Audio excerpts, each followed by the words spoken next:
Hola, hola. Pues bueno, hoy trataré de ser breve. Será un video con menos producción, también por cuestiones del equipo. Por eso no he podido subir otro par de videos que ya tengo ahí. Bueno, sobre lo de los sismos del 19. Em, desde la ciencia, o sea, científicamente, no hay una explicación, ¿no? O sea, nosotros tenemos poco más de 100 años de conocer la teoría de la tectónica de placas.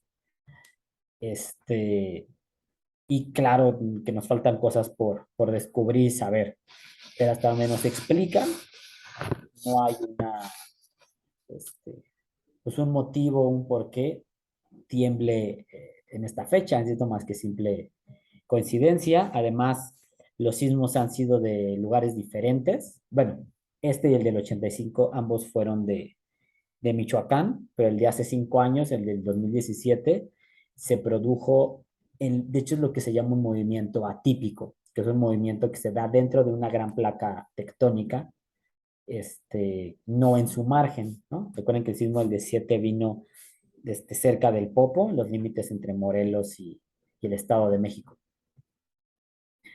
De ahí en fuera, pues no hay, insisto, no hay otra explicación. Yo les voy a compartir lo que a mí me enseñaron, lo que yo he comentado tanto con profes como con otros compañeros geógrafos. O sea, bueno, cuando digo profes me refiero a mis profesores, no a mis colegas profesores de donde laboro, y pues deducciones a las que yo he llegado. Por la parte primero voy a empezar con las réplicas, porque creo que es un tema que a muchos les causa confusión. Una de las maneras por las que no podemos predecir un sismo, o quizá no sabemos cómo, pero hasta ahorita la explicación es que no se puede, ¿no? Es, digamos que está vibrando la agujita y de pronto cuando se da la ruptura, porque es lo que genera el sismo, en el video de los grupos E y F, que toqué el tema, de hecho también en el grupo de México, ¿no? Que ese video, creo que no muchos lo han visto y creo que es de los más interesantes, tiene mucho jugo ese. Las condiciones que comparten los países del grupo C y D, una de ellas son los sismos. Entonces ahí explicaba, ¿no? Que las placas tectónicas se mueven en un movimiento circular conocido como movimiento de convección, que de un lado sale nueva placa, del otro lado la placa tectónica se reintegra a la astenosfera, que es la capa de magma incandescente sobre la cual flotan los continentes y que es la que alimenta los volcanes. En los límites de las grandes placas, que es donde están esas divisiones, son los principales puntos de riesgo geológico, ¿no? Los riesgos geológicos principalmente son, o más bien son los sismos, lo asociado al vulcanismo, que lo más peligroso pues, son las erupciones volcánicas, porque un geyser y un agua termal, pues como tal, no representan un riesgo para la población, y los tsunamis, esos son los riesgos geológicos. Donde terminan las grandes placas es donde están esos riesgos. La placa más grande y con mayor riesgo sísmico es la placa del Pacífico. De ahí el nombre de cinturón o anillo de fuego, ¿no? Que también esto que hablé de cuestiones geográficas de los países que comparten grupo, como mencionaba. Entonces, volviendo a lo de las réplicas, se da la ruptura de la placa, eso libera el sismo. Entonces, de repente, el sismógrafo marca que se rompe. Entonces, supongamos que el sismo principal, como el de hoy, 19 de septiembre del 2022, es de 7.4 grados.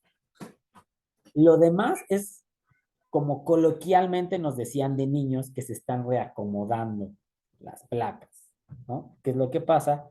Que pues como hubo una ruptura, va a seguir habiendo movimientos, pero esto es una regla que hasta ahorita nunca se ha roto. Una réplica nunca es más fuerte que el sismo principal. Si el sismo principal fue de 7.4, la réplica no va a ser de 8. Todas las réplicas van a ser de 7, 6, 9, 6, 8 hacia abajo. Se va así, se dispara el sismógrafo y otra vez tendrá pequeños picos hacia arriba hasta que de nuevo se normalice. Eso es lo que conocemos de los sismos y lo que inducimos, que esas son dos palabras que mencionaré ahorita en este breve video. Inducir es lo que hace la ciencia.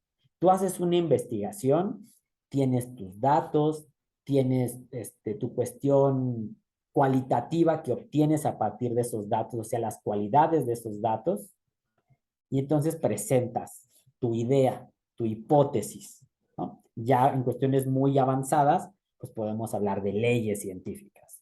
Ajá. Eso es inducir, que tú lo vas llevando científicamente y compruebas que algo se da. Y eso debe ser falseable, o sea, esos datos deben de darme herramientas a mí para poder contrastarlos y analizarlos y llegar a la misma conclusión que tú o demostrarte que tu hipótesis es falsa, que también es común, no pasa nada. Incluso nos mencionan que a nivel universitario, si haces una tesis y tu hipótesis sale falsa, hay profesores que te dicen no pasa nada, está bien, tú hiciste toda la investigación y al final salió negativo y con eso te puedes titular. A mí había profesores que nos comentaban eso. Vale, ¿qué es deducir? Que eso es otra cosa diferente a inducir. Deducir es que hay un hueco y tú lo llenas por tu intuición, pero realmente tú no tienes manera de comprobarlo. ¿Qué es lo que pasa con las fechas? Ajá. Con decir es que el 19 de septiembre, tú lo que estamos haciendo es deducir. No hay una base. Si buscamos los sismos que se sienten en el centro sur de México y empezamos a buscar otros sismos en los países y estas zonas que rodeamos el anillo de fuego, se van a dar cuenta que los sismos, las erupciones volcánicas, están regadas por todo el año, ¿no? Si usáramos la estadística, realmente no hay un lugar o una fecha que vaya más allá de la desviación estándar. Todos estamos en la media, ¿vale? Entonces, alguien pensaría es que el 19 puede estar cercano al equinoccio. Podría ser, pero si tú empiezas a buscar números, no hay sustento. No hay un sustento numérico. Por eso les digo que científicamente no hay manera de decir que los 19 de septiembre tienen una situación marcada. Aquí voy a hablar un poquito de otro tema, que alguien va a decir ya estás desvariando, pero no. Existe algo llamado sincronicidad. ¿Qué es la sincronicidad? Son dos eventos o más que se dan aleatoriamente, pero que para ti tienen un significado. Aquí podríamos hablar de eso, de que para nosotros tiene un significado, porque nosotros, incluso desde la filosofía podríamos decirlo, que las fechas son un constructo social. Hay quien dice es que el tiempo no existe, el humano es quien, bueno, el hombre es quien lo inventó, el humano, las personas, ¿no? Porque, sí, para no entrar en temas de género, que sí dije esta palabra, ¿va? Entonces, esta cuestión de las fechas es creada por nosotros. O sea, no, en la naturaleza, que esto del calendario lo ajustamos justo a partir de los equinoccios y los solsticios, por ahí podría tener cierta lógica. Pero ya les dije, busquen las fechas donde se dan los sismos y las erupciones volcánicas y están regadas por todo el año. Este, por ejemplo, también un 19 de septiembre de hace 2 años, si no mal recuerdo, ese dato se me pasó compartirlo en lo del grupo E, empezó a hacer erupción el volcán Cumbre Vieja. Por eso me acuerdo, porque lo busqué para los datos de los que compartían los países. 19 de septiembre, la erupción duró hasta diciembre y la erupción de este volcán en la isla de La Palma, pues arrasó la mitad de la ciudad, ¿no? Y alguien diría otra vez el 19 de septiembre, es una cuestión aleatoria. Es como, ahorita ya no busqué el dato, aquí lo debo de tener, pero por ejemplo, así podemos encontrar muchas fechas peculiares. Eh, el 11 de septiembre que acaba de pasar, que muchos se acuerdan de lo de las Torres Gemelas, pero para Latinoamérica hay otro 11 de septiembre que es el asesinato de Salvador Allende. Entonces no significa que todos los 11 de septiembre son trágicos, ¿no? A nosotros en México tenemos el triste recuerdo del 2 de octubre del 68, una de las historias más crueles que justo compartí cuando hablé del grupo y la similitud con Argentina y demás, ¿no? Es uno de los capítulos más oscuros, sobre todo para quienes estudiamos en una universidad pública. O sea, es algo que recordamos porque no queremos que se repita. Yo sé que van a decir, ya te desviaste del tema. No, no, no, es que te estoy explicando lo de las fechas. Un 2 de octubre, si no mal recuerdo, del 93, 94, se dio la matanza de la cárcel de Carandiru en Brasil, también un 2 de octubre, lo cual es muy significativo. Pero eso no significa que todos los 2 de octubre en América Latina vaya a haber una cuestión de violencia extrema, ¿no? Entonces, ¿por qué te menciono lo de las fechas? Porque, insisto, no hay un sustento científico para que digamos que los 19 siempre va a temblar. Si crees en la casualidad y cuestiones mágicas, que está bien, yo también creo en esas cosas, pues puede ser, pero realmente no tenemos un sustento. Y voy a terminar diciéndote, bueno, esta parte va a terminar esta parte de los números. Si ustedes son de los que les gustan los juegos de azar y han jugado lotería, fíjense en los números que salen y váyanlos comparando. Y si tú empiezas a ver los números que van, que salen diariamente o en los sorteos consecutivos, tú puedes empezarles a encontrar cierto patrón, pero ese patrón está en tu mente. Si ustedes han ido a jugar bingo, ahí te das cuenta y lo compruebas, porque es muy común que cada 2 o 3 juegos, sale mucho de repente, empiezan a salir secuencias de números que para nosotros tienen un significado, pero que es la simple aleatoriedad. O sea, de repente sale 51, 52, 54, y luego sale 77, 27, 87, y luego sale 7, 49, 28. O sea, puros múltiplos de 7 los del final. ¿Para quién tienen un significado? Para nosotros como personas. Pero eso significa que hay un hilo misterioso del universo. Pues quizá no lo podemos negar, pero a la luz de la ciencia, no. Es simple aleatoriedad. Ajá. Esto de la fecha es eso, es simple aleatoriedad. Por eso te hablaba de la sincronicidad. Para nosotros como personas tiene un significado, pero lo más probable es que, bueno, no puedo decir que lo más probable, pero es altamente probable que no lo tengan.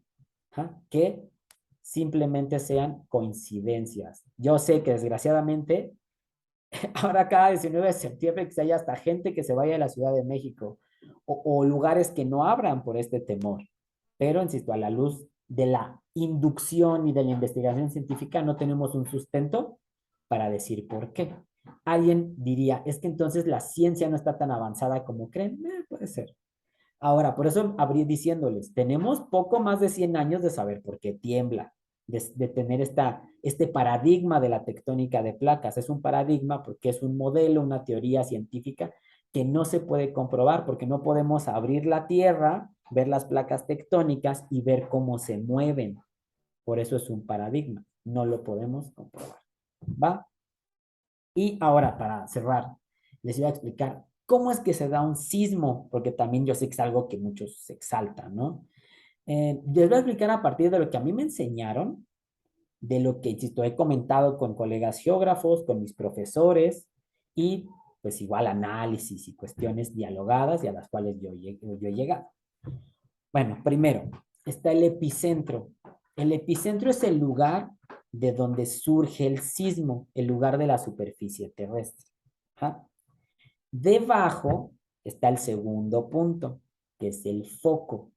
El foco es el punto específico de la corteza que se fractura.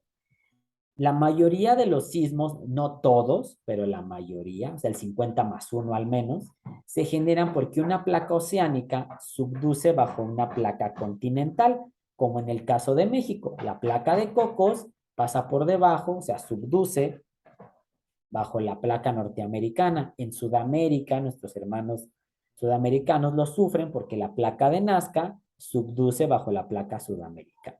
Así se generan la mayoría de los sismos. Ese movimiento siempre se da porque la convección siempre se está dando. Ahora viene un punto que es de lo que yo, hasta platicando con otros compañeros, hemos dicho que es lo que entendimos.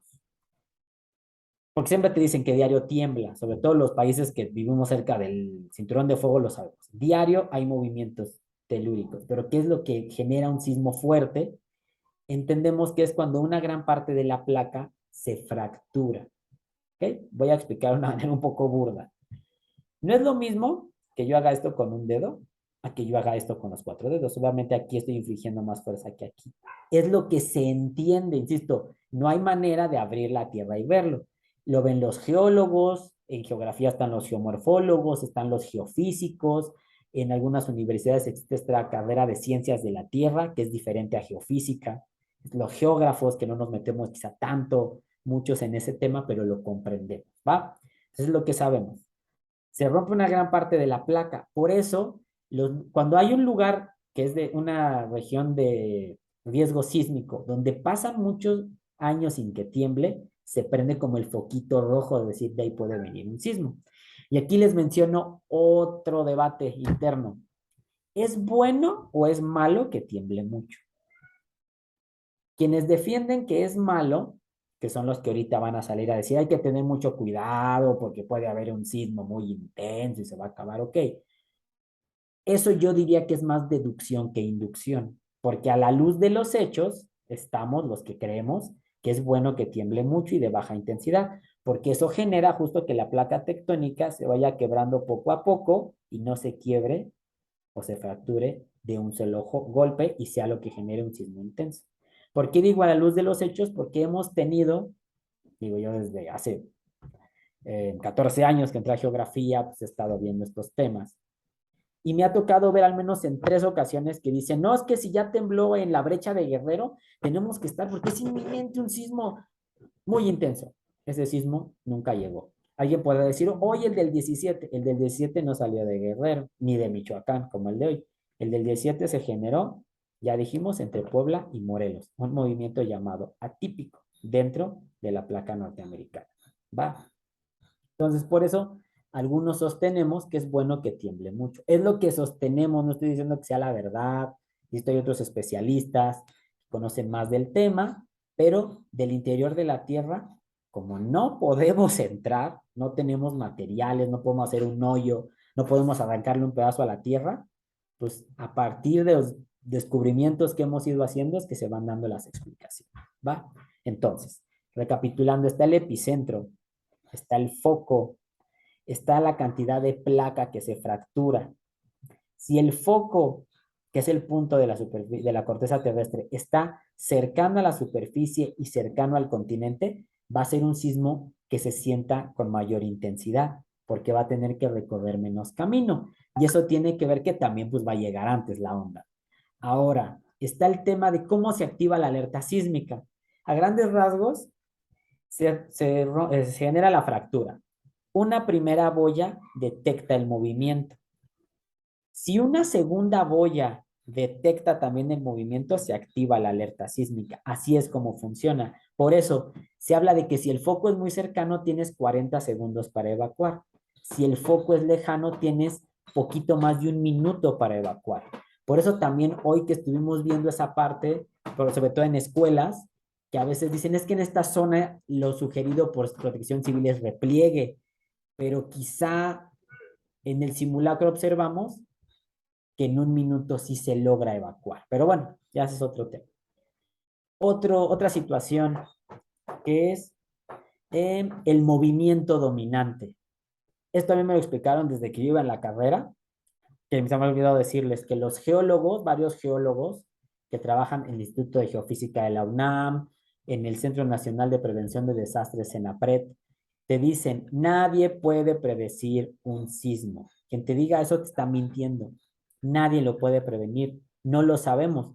Por eso los riesgos geológicos son los que te generan un mayor temor, porque no los ves venir. Un huracán sí lo ves venir, ves desde que se forma, así que el ojo del huracán pasa a ser depresión tropical hasta que ya va subiendo de intensidad los vientos, etc. Un sismo no, un sismo es repentino, un volcán puede estar despierto y nunca hacer una erupción violenta o despertar un día y al otro hacer una erupción que acabe con todo su entorno, ¿no? Pero bueno, este, nadie puede predecir un sismo. Lo que ellos nos explicaban y que lo comprobamos en el 17, todos los sismos tienen los dos movimientos, el oscilatorio, que sabemos que es el que te mece, y el trepidatorio, que es el que te hace brincar. Este es el que puede tirar los edificios. ¿Qué es lo que tira un edificio? A grandes rasgos, insisto, a partir de lo que me explicaron, etcétera, su peso. Por eso, los edificios tienen un permiso para saber qué uso se les puede dar. En un edificio de uso casa-habitación no debe haber maquinaria porque la estructura no está hecha para soportar ese peso. En el 85 se dio el trágico evento del edificio de las costureras, porque era un edificio que originalmente era casa-habitación, lo transforman en un centro de costureras y todo el peso de las máquinas de coser es lo que hace que al momento en que empieza a vibrar el edificio, empieza a fracturar, digo, no soy ingeniero, pero lo que entiendo, fractura los muros, fractura la losa y eso es lo que hace que el edificio se caiga. Vale. Por eso también los profesores nos decían que si tú vives en un edificio, te debes de fijar que ninguno de tus vecinos tenga impresoras, tenga muchos, no sé, aparatos para hacer ejercicio, coleccione libros, porque todo ese peso hace vulnerable a tu edificio. O sea, sí está bien que seas un vecino en cierto modo chismoso y sepas que hay. Si ves que un vecino tiene muchas cosas, mucho material pesado, le indiques que el edificio no está hecho para soportarlo y que esperemos que no, pero si se da un evento con ciertas características que ya te compartí, pues lo hace vulnerable a que el edificio pueda sufrir daños estructurales.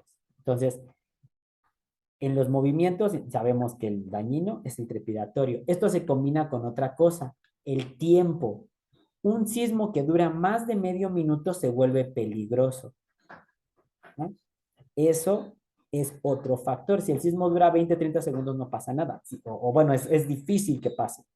Si es un sismo trepidatorio de más de medio minuto, es muy dañino. De hecho, en el del 17, el movimiento trepidatorio de manera dominante duró como 20 segundos.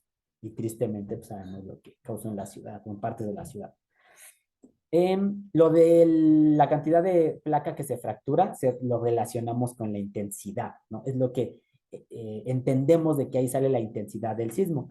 En geofísica hay quienes dicen que Richter no es en sí una escala sísmica, pero bueno, a mí me enseñaron que sí, me estoy apegando a eso, ¿no? Entonces ya mencionamos epicentro, foco, intensidad, el movimiento dominante trepidatorio y el tiempo que dure, y hay otro par de fenómenos que ahí me explicaron. Uno se llaman seiches. Un seiche es que una onda, en vez de pasar por una cuenca e irse, rebota. Hasta el momento en que esta rebota, se regresa y se junta con las que vienen entrando. Y evidentemente eso amplía la intensidad del sismo. Esto lo fueron descubriendo en décadas anteriores, no sé si en la última o las últimas dos de la pasada o en la primera década de este siglo. Y por último tenemos la licuefacción, que eso a mí me explicaron que lo descubrieron los estadounidenses en Los Ángeles, porque Los Ángeles, igual que la Ciudad de México, tiene un suelo lacustre, un suelo arcilloso, rico en agua. Entonces, que la licuefacción es que cuando empieza el movimiento, eso genera que como se empieza a abrir y a cerrar a grandes rasgos de la estructura del suelo, el agua se precipita hacia el fondo. Entonces, los espacios que antes tenían agua quedan llenos de aire y eso hace que la onda sísmica se amplifique. A grandes rasgos, desde lo que yo entiendo, son los 7 factores que intervienen en que un sismo sea de baja o de alta intensidad. Que el epicentro sea cercano a tu ciudad o al continente, porque la mayoría vienen del mar, que el foco sea cercano a la superficie, que sea de alta intensidad, insisto, fue lo que te expliqué de que sea una gran parte de placa o la que se fracture, que el sismo dure más de medio minuto, que el movimiento dominante sea trepidatorio, que haya seiches y que haya licuefacción. Si juntas esos 7, así vas a tener un megasismo, el Big One, que dicen que se puede dar en Los Ángeles. Yo lo creo poco probable, pero bueno, yo no soy dueño de la verdad. Ahora, alguien diría, no manches, es que se pueden dar esos 7, es poco probable. ¿Por qué lo sabemos? Porque hasta ahorita nunca se ha dado. Nunca hemos tenido un sismo que junte todo. Gracias a la naturaleza, a Dios, al destino, como le quieras llamar. No es tan sencillo que eso se dé. En la Ciudad de México tenemos al año entre 1 y 3 sismos fuertes y afortunadamente en la mayoría no pasa nada, ¿no? Tampoco podemos decir que cada determinado tiempo es que tiembla fuerte. Podemos sacar cierta estadística, pero la verdad es que no lo sabemos. Puede ser el otro año, la otra década, en 50 años, es lo que les digo, nadie puede predecir un sismo. Tiene poco que sabemos por qué tiembla. Probablemente nos queda mucho por descubrir. Ojalá algún día sepamos cómo predecirlos, ¿no? Y lo usemos para salvar vidas. Entonces, pues les digo, para mí, desde un punto de vista científico y desde siendo yo, wow, no le, o sea, no te puedo dar una explicación. Yo creo que es simple coincidencia los tres sismos que se han dado en esta fecha. No sé, cada quien puede pensar que sí es porque nosotros lo atraemos con la mente, porque hay cosas que no puedes afirmar, pero tampoco las puedes negar, ¿no? Pero insisto, desde un punto de vista científico, desde la investigación e inducción científica, no lo podemos afirmar. Y por eso abrí diciéndote, tú revisa las fechas donde hay los sismos más intensos a nivel mundial y no tienen un patrón, todas están regadas a lo largo del año, a lo largo del globo, ¿vale? Pues bueno, se me terminó alargando el video, trataré de no editarlo tanto para subirlo rápido. Ya sabes, te deseo lo mejor. Si tú tienes otra información, compártela, ya saben, siempre con respeto, sin soberbia, promoviendo el diálogo, que todos aprendamos, porque al fin y al cabo, pues es lo que yo trato, ¿no? De aportarles algo para que conozcan un poco de esto que yo estudié y por eso lo entiendo en general un poquito más que la mayoría, ¿va? Les deseo lo mejor, que tengan un excelente, excelente día. Chao.